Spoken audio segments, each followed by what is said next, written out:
જય શ્રી કૃષ્ણ। આજે આપણે બનાવશું ફરાળી બુંદી।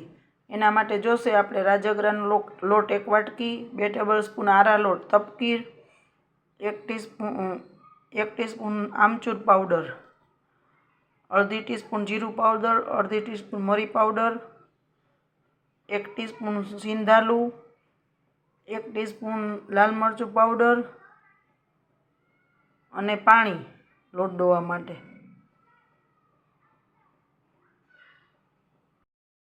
અને તળવા માટે તેલ ગરમ મૂકીને લોટની બેટર તૈયાર કરી લેશું। સૌપ્રથમ રાજગરાનો લોટ, પછી આરા લોટ તપકીર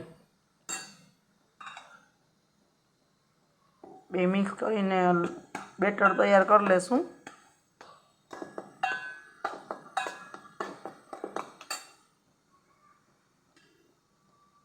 થોડું થોડું પાણી નાખી બેટર તૈયાર કરી લેશું આપણે ભજીયા જેવું।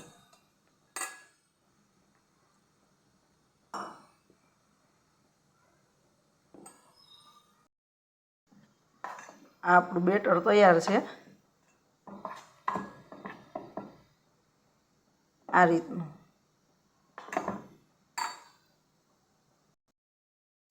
હવે આ બધા મસાલા મિક્સ કરી લેશું। બુંદી ઉપર છાંટવાના જીરું પાવડર, મરી પાવડર, સિંધાલું, લાલ મરચું પાવડર, કાશ્મીરી તીખું મિક્સ છે, આમચૂર પાવડર।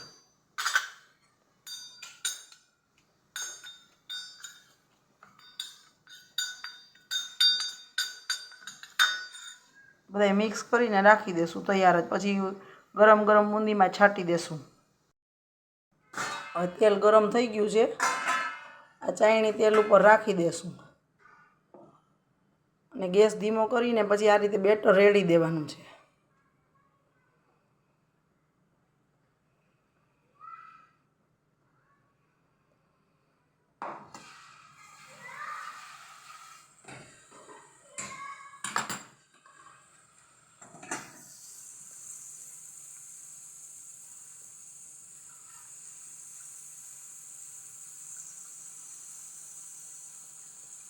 ગેસ થોડીક વાર ધીમો જ રાખવાનો છે।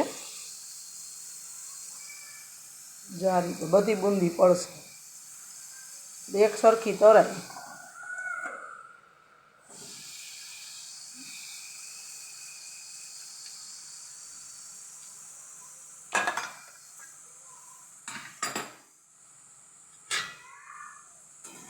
ફેરવી લેશું।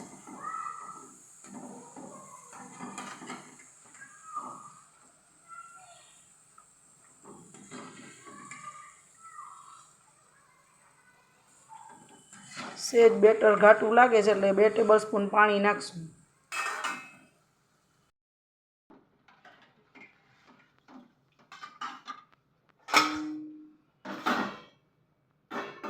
બુંદી થઈ ગઈ છે, કાઢી લેશું।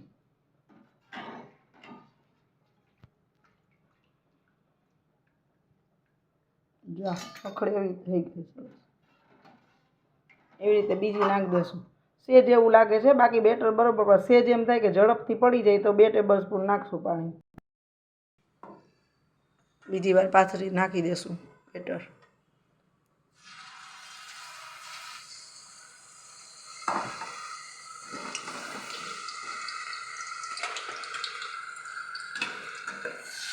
જો સેજ એક કઠણ હતો, બાકીની મેળે જ પડવા દેવાની છે।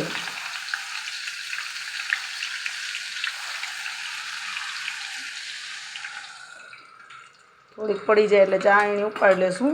આમાં હાથમાં વરાળે નહીં લાગે, આ રીતે કરશો ને તો।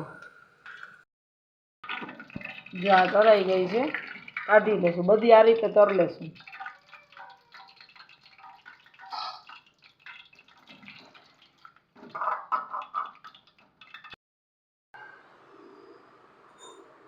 તો તૈયાર છે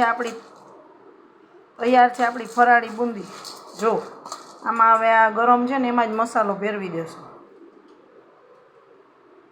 આપણે મિક્સ કર્યો હતો ને એ મસાલો ભેરવી દેશું એટલે નમકીન તૈયાર। ફરાળમાં એક ને એક વસ્તુ નાસ્તામાં ખાઈને થાકી ગયા હોય ને તો બહુ સરસ લાગે છે। હવે સર્વ કરી દેશું।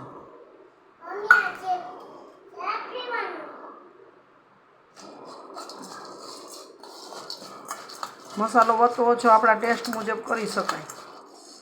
તો તૈયાર છે આપણી આ ફરાળી બુંદી. સર્વ કરી દઈશું. તો તૈયાર છે આપણી આ ફરાળી બુંદી. બહુ જ સરસ લાગે છે. એકવાર જરૂરથી ટ્રાય કરજો. બેટરનું બરાબર ધ્યાન રાખવાનું છે. જો સેજ ઢીલું થઈ જશે ને તો બુંદી સરખી પડશે જ નહીં. ફરાળમાં એકને એક વસ્તુ પૂરી ને ચેવડો ને ખાઈને થાકી ગયા હોય ને તો આ એક નવું વર્જન છે. બહુ જ સરસ લાગે છે. એકવાર જરૂરથી ટ્રાય કરજો. જો મારી રેસીપી તમને ગમી હોય ને તો લાઇક, શેર અને સબસ્ક્રાઈબ કરજો. જય શ્રી કૃષ્ણ.